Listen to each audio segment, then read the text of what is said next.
कवि रामधारी सिंह दिनकर ग्राम सिमरिया के सैकड़ों छोटे छोटे बच्चे सुनाते हैं उनकी कविताएं। सरकार कुंभकर्णी निंद्रा में। स्थानीय लोगों ने कहा दिनकर जी के नाम पर हो बेगूसराय में यूनिवर्सिटी। बेगूसराय से एक बड़ी खबर सामने आ रही है, जहां काफी संघर्षों के बाद दिनकर जी राष्ट्रकवि के नाम से बेगूसराय नहीं, बिहार नहीं, पूरे देश में अपना परचम लहराया। रामधारी सिंह दिनकर का जन्म 1908 ईस्वी में बिहार राज्य के बेगूसराय जिला के सिमरिया गांव में हुआ था। पिता का नाम रवि सिंह तथा माता मनोरूप देवी। बचपन में ही पिता की मृत्यु हो गई। समस्याओं को झेलते हुए किसी तरह पटना विश्वविद्यालय से बीए की परीक्षा उत्तीर्ण की और छोटी मोटी नौकरी करने लगे। इसी बीच कुछ दिन तक प्रधानाचार्य के रूप में भी कार्य किए। फिर बिहार विश्वविद्यालय हिंदी विभाग में अध्यक्ष बने और भारतीय संसद के सदस्य भी निर्वाचित हुए। कुछ दिनों तक भागलपुर विश्वविद्यालय के उपकुलपति भी रहे। समय बीतता गया और भारत सरकार के गृह विभाग में हिंदी सलाहकार के रूप में चयनित हुए। उर्वशी नामक काव्य रचना पर 1 लाख रुपए का ज्ञानपीठ पुरस्कार भी मिला। इन्हें पद्म भूषण की उपाधि से भी सम्मानित किया गया। इनकी रचना ज्यादा लोकप्रिय संस्कृति के 4 उपाध्याय रेणुका, हुंकार, कविता तो वही काव्य संग्रह, कुरुक्षेत्र, महाकाल, रश्मिरंती, उर्वशी इत्यादि निबंध से संस्कृत के 4 उपाध्याय धूप छाव, सूरज का ब्याह, कवि और कविता, संस्कृत भाषा और राष्ट्र इत्यादि साहित्य लोचक में काव्य की भूमिका, मिट्टी की ओर, पंडित नेहरू और अन्य महापुरुष इत्यादि। उनकी मृत्यु 24 अप्रैल 1974 ईस्वी चेन्नई में हुई। लेकिन आज उनकी जन्मभूमि एक सवाल बनकर रह गई है कि ना तो 70 साल में कांग्रेस की सरकार न उनके लिए कुछ किया, न बीजेपी की सरकार, न बिहार सरकार किसी भी कार्यक्रम पर बरौनी रिफाइनरी पूरी जिम्मेवारी उठाती है। साथ ही साथ 0 माइल में भी उनकी एक प्रतिमा लगी हुई है। साल में एक बार साफ सफाई होती है और सभी नेता, स्थानीय प्रतिनिधि फोटो खिंचवाते हैं। तो वहीं उनके आवास पर भी एक प्रतिमा है जो बरौनी रिफाइनरी के सौजन्य से लगाया गया है। तो वहीं दिनकर पुस्तकालय कैंप्स में दिनकर स्मृति सभागार भी बरौनी रिफाइनरी की ही देन है। स्थानीय लोगों ने कहा दिनकर जी के नाम पर एक विश्वविद्यालय बेगूसराय में बननी चाहिए, चूंकि सिमरिया के गांव के सैकड़ों बच्चे उनकी कविताएं हूबहू सुनाते नजर आते हैं और हर घर की दीवार पर दिनकर की रचनाएं लिखी हुई है। समय समय पर राजनीति तो होती है, मगर सभी चीजें उपेक्षित नजर आ रही है। समाचार बिहार न्यूज से संजय कुमार की रिपोर्ट। अभी मैं बेगूसराय बरौनी थाना क्षेत्र के सिमरिया गांव में हूं। तो राष्ट्रकवि रामधारी सिंह दिनकर, मैं उनके आवास पर आया हुआ कुछ जानकारी देना चाहते हैं रामधारी सिंह दिनकर जी के बारे में। रामधारी सिंह दिनकर जी के बारे में हम तो बहुत कुछ जानते हैं, बच्चे से देखे हैं। बचपन में चाय पिया, कपटी में चाय देते थे पीने के लिए। हम धिया पुता बच्चा थे, इतना प्रेम था उनका।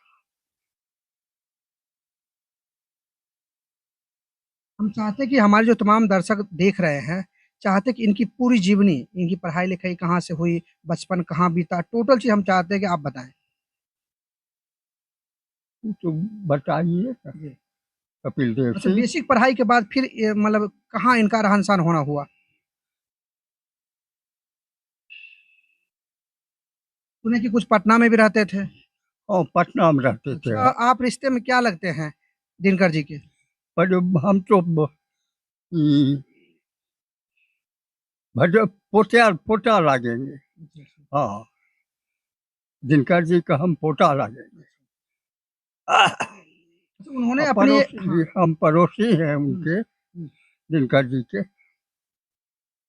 अच्छा, ऐसा प्रतीत हो रहा है, ऐसा कुछ लोगों ने ये भी कहा है कि इस गांव के जो भी बच्चे हैं वो इनके बताए हुए रास्ते पर चल रहे हैं। हाँ, रास्ते पर चल रहे हैं।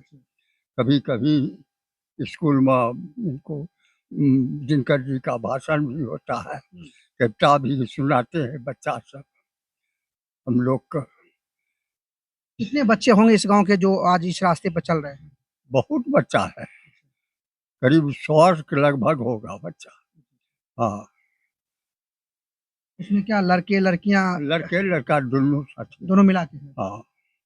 आपका क्या नाम हुआ? रमन कुमार। अच्छा, पिताजी का? कृष्ण मुरारी कुमार। पापा क्या करते हैं? पापा बिजली में काम करते हैं।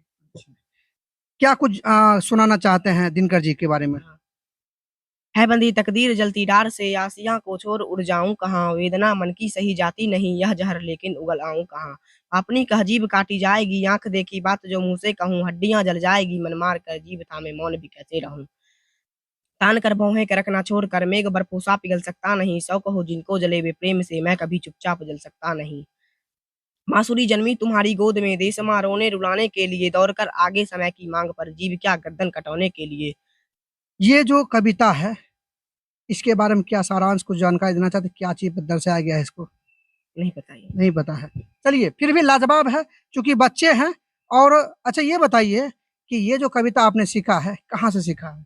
बुक से, बुक से? दिनकर जी के पुस्तकालय बुक से, पुस्तकालय लाइब्रेरी। वहाँ जाके आप प्रैक्टिस करते हैं, उनकी बुक को देखते हैं? हाँ। आप भी जाते हैं? हाँ, मैं कभी कभी जाता हूँ। किस क्लास में पढ़ते हैं आप? मैं कक्षा 6 में पढ़ता हूँ। अच्छा, आप किस क्लास में पढ़ते हैं? क्लास 8th में। अच्छा, आगे क्या बनना चाहते हैं? आगे इंजीनियर। इंजीनियर बनना चाहते हैं। ये बच्चा भी कुछ सुनाना चाहता है, और कहीं न कहीं जो है ये सिमरिया गांव जो है, कहीं न कहीं दिनकर जी के जाने के बाद कहीं न कहीं अपनी यादें छोड़ गए हैं, और जो भी तमाम बच्चे हैं वो उनके रास्ते पर चलने का प्रयास करते हैं। क्या कुछ सुनाना चाहते हैं? हाँ, बोलिए। इसका शीर्षक है आज आजादी का जश्न। चूहे ने चूहिया से कहा, छाता और छड़ी दो, जो लाया था बड़े सेठ के घर से वह पगड़ी दो। मटर मूंग जो कुछ घर में वही सभी मिल खाना, खबरदार तुम लोग कभी बिल से बाहर मत आना। बिल्ली एक बड़ी पाजी है, रहती है वह घाट लगा, ना जाने कब किसे दबोचे किसे टच कर जाए। सो जाओ सब लोग, लगा के दरवाजे पर किल्ली, आजादी का जश्न देखने में आ जाता हूँ दिल्ली। दिल्ली में देखूंगा आजादी का नया जमाना, लाल किले पर झंडे का लहराना। अब न रहे अंग्रेज देश पर काबू है अब अपना, पाले जहां लाट साहब से प्रधानमंत्री है अपना। घूमूंगा दिन रात करूंगा बातें नहीं किसी से, हाँ जो फुर्सत मिली मिलूंगा मैं प्रधानमंत्री से। गांधी युग में कौन उड़ाए चूहों की अब खिल्ली, आजादी का जश्न देखने में जाता हूँ दिल्ली। चलिए, क्या नाम हुआ आपका? रविकांत कुमार। पापा जी का? नरदेव सिंह। क्या करते हैं पिताजी आपके? इंजीनियर है। अच्छा, किस क्लास में पढ़ते हैं आप? दूसरी में। अच्छा, कहाँ से सीखा आपने ये? मेरी बुक में है। अच्छा, तो आपके बुक में है? Yes sir. मोबाइल वगैरह भी चलाते हैं? Yes sir. तो आपने देखा कि ये जो तमाम बच्चे हैं, 100 की संख्या में कहा गया है, लेकिन जहाँ बच्चे और भी जगह के बच्चे मोबाइल में बिजी रहते हैं, खेलने में बिजी रहते हैं, लेकिन दिनकर ग्राम सिमरिया, जो कि दिनकर की धरती कही जाती है, वहाँ के बच्चे होनहार हैं और उनकी यादों को ताज़ा रखते हैं और ताज़ा रखने में प्रयास करते रहते हैं। उम्र देखिए कितनी छोटी उम्र है, और सबसे ज़्यादा इनकी उम्र देखिए, लेकिन इन्होंने भी एक ऐसा चीज़ कहा गया है जो कि शायद कोई बोल भी नहीं पाएंगे, चाहे डॉक्टर हो, इंजीनियर हो, उनसे भी ये चीज़ें नहीं होगी, लेकिन इतना छोटा सा बच्चा ने इस चीज़ को कर दिखाया है। ये कि अब थोड़ा सा देखिए, ये यहाँ दिनकर जी की प्रतिमा लगी हुई है, इस कुआं का भी पानी शायद वो पिया करते थे, उस समय का कुआं है। हम चाहेंगे उनकी जो कुछ भी यादें बची हुई है, मैं चाहूँगा तमाम दर्शकों तक उस चीज़ को पहुँचाने की कोशिश करते हैं। आज देखिए यही कुआं है, जो अब इस कुएँ का पानी नहीं पिया जाता है, लेकिन एक समय था जब इस कुएँ का पानी रामधारी सिंह दिनकर जी पिया करते थे, और यहाँ कुछ यादें उनकी जुड़ी हुई है। हम वहाँ भी आपको ले जाने का प्रयास करते हैं कि आखिर क्या चीज़ें बची हुई है, और आखिर इतना पॉपुलर उस समय में हुए थे। मैं उस चीज़ को आपको दिखाने का प्रयास कर रहा हूँ कि उनका पूरा एक तैलचित्र बना हुआ है, और देखिए बहुत ही काफ़ी खूबसूरत तरह से इसको बनाया गया है। थोड़ा सा चाहेंगे, ये देखिए, मुझे ऐसा लग रहा है ये वही टेबल है जहाँ बैठ के वो जो है कविताएं लिखा करते थे। और यहाँ पर देखिए बहुत सारी प्रतिमा लगी हुई है, और यहाँ पर मैं ऐसा प्रतीत कर रहा हूँ, यहाँ पर देखिए रामधारी सिंह दिनकर जी की भी पूरी जीवनी दिखाई गई है। यहाँ पर उनके फैमिली के भी बहुत सारे लोग हैं, और थोड़ा सा हम चाहेंगे सर, थोड़ा सा इधर आप दिखा दीजिए। रामधारी सिंह जी हैं, और ये शायद उनकी माता जी हैं, जैसा कि मुझे बताया गया है। तस्वीरों में आपको साफ तौर पर देखा जा रहा है। देखिए उनकी यादों को संजो कर रखा गया है। इनकी जो है उस समय की तस्वीर है, जो कि काफ़ी आकर्षक है। और ये देखिए, ये उनका बेड है, छड़ी है, देख लीजिए आप, वहाँ पर जो है छड़ी रखी गई है। और देखिए ये पूरा बेड है, ये उनका कुर्ता है, और इसको एक तरह से यादों को संजो कर रखा गया है। और पूरी तस्वीर मैं आपको दिखा रहा हूँ, और तमाम दर्शकों को मैं कोशिश कर रहा हूँ कि उनकी जो भी यादें बची हुई है उसको दिखाने का प्रयास कर रहा हूँ। ये थी इस अलमीरा में देखिए संजो कर रखा गया है। इसमें देखिए रविंद्र रचना संचयन यानी तमाम तरह की जो है यहाँ पर किताबें रखी हुई है, संजो कर रखी गई है। यहाँ पर देखिए इनकी थोड़ी सी प्रतिमा और लगी हुई है जिसमें कविताएं लिखा करते थे उस समय का जो है यहाँ पर दृश्य आपको जो है दिख रहा है। यहाँ पर देखिए फोटो फ्रेम में लगा हुआ है और सभी चीज़ों को मैं बारी बारी से आप तमाम दर्शकों तक दिखाने का प्रयास कर रहा हूँ ताकि कोई भी चीज़ें उनकी छूट ना जाए और जो भी कुछ बची हुई यादें हैं वो आप तमाम दर्शकों तक पहुंचाया जा सके। बरौनी रिफाइनरी द्वारा दिनकर ग्राम सिमरिया में स्थापित राष्ट्र कवि रामधारी सिंह दिनकर की प्रतिमा का लोकार्पण, बाकी सारी चीज़ें यहाँ पर लिखा हुआ है। यानी बरौनी रिफाइनरी भी कहीं न कहीं पूरी तरह से इनकी यादों को संजोए रखे हुए है और यहाँ पर प्रतिमा भी लगी हुई है। अब हम थोड़ा सा जो है उनकी कुछ यादें हैं उसके तरफ भी आपको लेके चलने का प्रयास कर रहे हैं और हम चाहेंगे कि सर थोड़ा सा इधर दिखा दीजिए। इधर कुआं भी है, इस कुआं का भी पानी शायद वो पिया करते थे, उस समय का कुआं है। हम चाहेंगे उनकी जो कुछ भी यादें बची हुई है मैं चाहूँगा तमाम दर्शकों तक उस चीज़ को पहुँचाने की कोशिश करते हैं। तो ऐसा चाहेंगे, ये देखिए मुझे ऐसा लग रहा है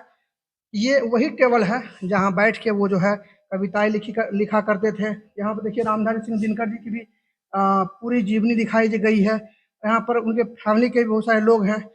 ये रामधारी सिंह जी हैं और ये शायद उनकी माता जी हैं। जैसे इनकी जो है उस समय की तस्वीर है जो कि काफ़ी आकर्षक, देख सकते हैं पूरी तरह से हर तरह का उनका जो है फोटो फ्रेम में करके रखा गया है। और थोड़ा सा हम चाहेंगे तो इधर जरा सा आप दिखा दीजिए। और ये देखिए ये उनका बेड है, छड़ी है, देख लीजिए आप वहाँ पर जो है छड़ी रखी गई है। और देखिए ये पूरा बेड है, ये उनका कुर्ता है और इसको एक तरह से यादों को संजो कर रखा गया है। इस आलमीरा में देखिए संजो कर रखा गया है। इसमें देखिए रविंद्र रचना संचयन यानी तमाम तरह की जो है यहाँ पर किताबें रखी हुई है, संजो कर रखी गई है। यहाँ पर देखिए इनकी थोड़ी सी प्रतिमा और लगी हुई है जिसमें कविताएं लिखा करते थे उस समय का जो है यहाँ पर दृश्य आपको जो है दिख रहा है। यहाँ पर देखिए फोटो फ्रेम में लगा हुआ है और सभी चीज़ों को मैं बारी बारी से आप तमाम दर्शकों तक दिखाने का प्रयास कर रहा हूँ ताकि कोई भी चीज़ें उनकी छूट ना जाए और जो भी कुछ बची हुई यादें हैं वो आप तमाम दर्शकों तक पहुंचाया जा सके। राष्ट्र कवि रामधारी सिंह दिनकर के रास्ते पर चलने के लिए कुछ बच्चे अग्रसर हैं। आज एक छोटा सा बच्चा है जो कलम की ताकत क्या होती है उस पर जो कविता बनाई गई थी, जो दिनकर जी ने बनाई थी, उसकी चर्चा ये करेंगे। कलम आज उनकी जय बोल, जला अस्थियां बारी बारी, छिटकाई जिनने चिंगारी, जो चढ़ गए पुण्य वेदी पर, लिए बिना गर्दन का मोल। कलम आज उनकी जय बोल, कलम आज उनकी जय बोल। हो गया? और कुछ जानकारी नहीं। अच्छा, कलम की ताकत के बारे में जो इन्होंने कविता के माध्यम से बताया है, कुछ जानकारी है? कलम बड़ी होती है या तलवार बड़ी होती है? कलम बड़ी होती है। कलम बड़ी होती है। कलम से सब कुछ पाया जा सकता है। कलम बड़ी या तलवार बड़ी इन्होंने कहा, बखूबी बोला है, क्योंकि छोटा बच्चा है लेकिन इनको पता है कि तलवार बड़ी नहीं होती है, कलम बड़ी होती है। और शायद इसी वजह से आज पूरा दिनकर ग्राम सिमरिया जो है कलम की ताकत की तरफ बढ़ना शुरू कर दिया है।